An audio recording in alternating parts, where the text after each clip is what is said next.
Kicking off in the first at Ramwick with race 1, number 5, Agerwood. Agerwood nicely clear though. Matima goes into second. Now Regulated Affair warming up and it's all over. But Agerwood is going to lead all the way from Matima.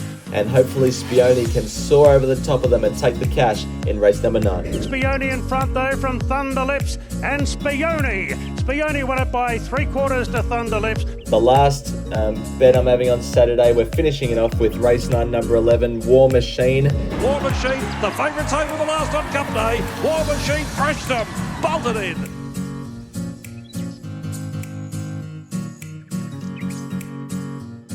Hello everyone, welcome to another preview. We're back in profit where we belong. If you're new to the channel, 7 of the last 8 weeks we have landed in profit, which is good. Hopefully we can keep it going this week.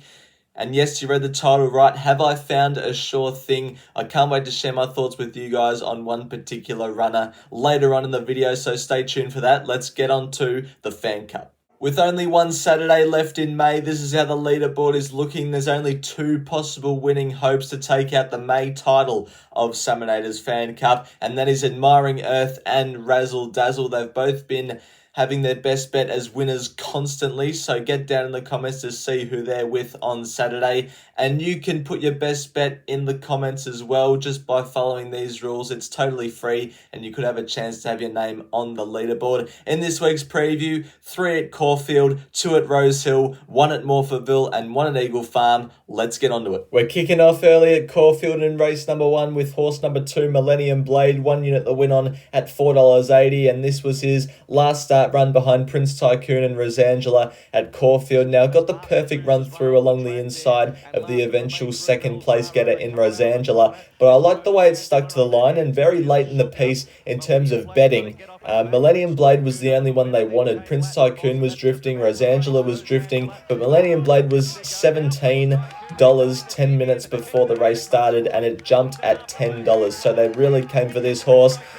Gets a senior jockey back on Saturday with Bo Mertens replacing Luke Cartwright. Luke Cartwright's in outstanding form, but gets a senior jock on. Gate 5 maps really well. Millennium Blade, I'm kicking off at Caulfield with this horse. Moving along to race 5, run with horse number 2, Medaya. Very exciting, promising young filly. 1.5 units to win on at $2.30. I've chickened out a little bit because I don't like the map. Anyway, I'm with her because I think she's a really good horse, and this was her last start win at Caulfield in a 3-year-old handicap over 1,400 metres. It was a day where, at this stage of the day, you needed to be pretty close on the corner to be a winning chance here at Caulfield, and Medaya was able to come from around midfield and win effortlessly in the end by a length and a quarter. Step up to 1,600 metres looks pretty good considering the way it finished this race off.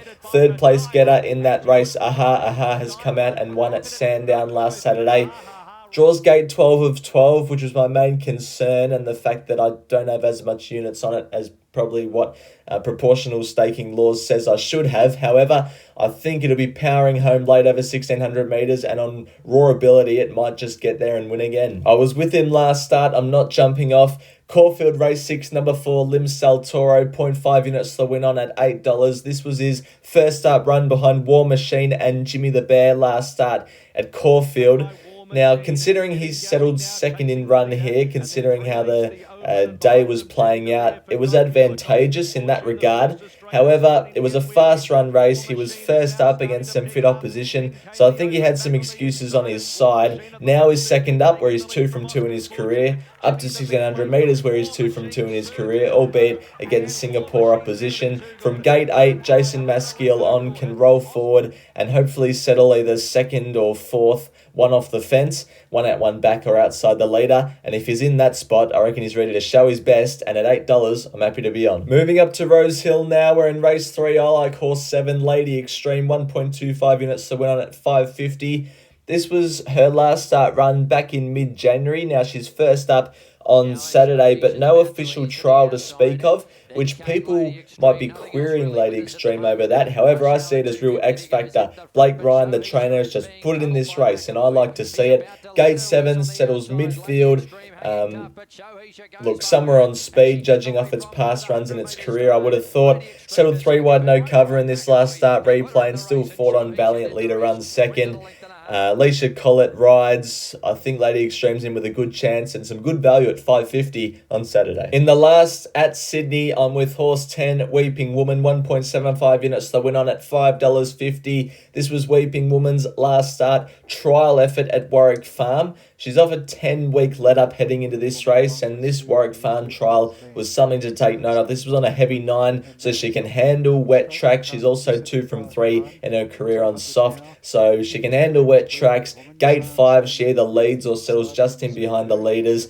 Maps very well, has trialled very well, proven on the wet, which is extremely beneficial, especially how the weather's playing out in New South Wales at the moment, and hopefully Weeping Woman can end our day off on a high at Rosehill. Ladies and gentlemen, have I found a sure thing? Well, I present Morphettville, race 7, number 10, lovely looking, 4 units to the win on at $3.20. We're going to take a look at her last start run. This was in the Group 3 Proud Miss, over 1,200 metres for mares only, where it got beaten by Cleo Cat, Flyer and Bridal Waltz. Cleo Cat goes off a very good chance in the listed Bella Spree Stakes on Saturday in open company. Flyer ran in a Blue Diamond. Bridal Waltz tested Amelita and Vestas down the Flemington Straight last year, and then that leaves Lovely Lookin', who's carrying 54 kilos in a 1 Metro win last year, special conditions, handicap race over 1,200 metres. We were with Lovely Lookin' first up, where it won at about 340.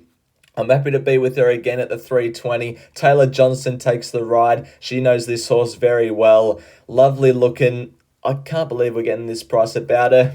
I'm more than happy to be on. Race 9 at Eagle Farm, finishing off with a better value. Number 14, Navy on the Highway, 0.75 units to the win on at 13s. This was her last start run in a listed race over 1,100 metres behind In Flight. I was happy to forgive her on this occasion. SP'd $5.50, so was right in the market. However, got restrained early and she wanted to over-race, and in the end that was detrimental to her chances. I'm just hoping from the outside draw on Saturday, and by this stage of the day at Eagle Farm, you're going to want to be wide. I think from the outside draw, hopefully Tommy Berry blows the whistle and just drives this horse to the lead. She's 2 from 3 over 1,200 metres, third up, ready to go, proven on a wet track.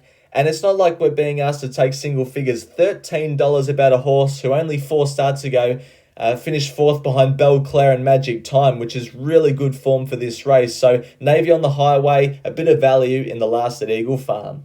Now it's time for Let It Ride. I was happy and disappointed with last week. Happy with the fact that we got a return Mayfair. The price place that we got ended up paying $1.36. However, it jumped $1.95 the place. So we just have to cop it. But this week, I'm going Morphettville race 7, number 10, Lovely Lookin' the place. Currently $1.65. I reckon that's pretty good. And there'll be one person watching this video currently that will get the reference why there's a golden crown on that man's head in the background. So Lovely Lookin' the place is this week's Let It Ride bet. Thanks everyone for watching this week's preview. It's at the moment a 10.75 unit spend.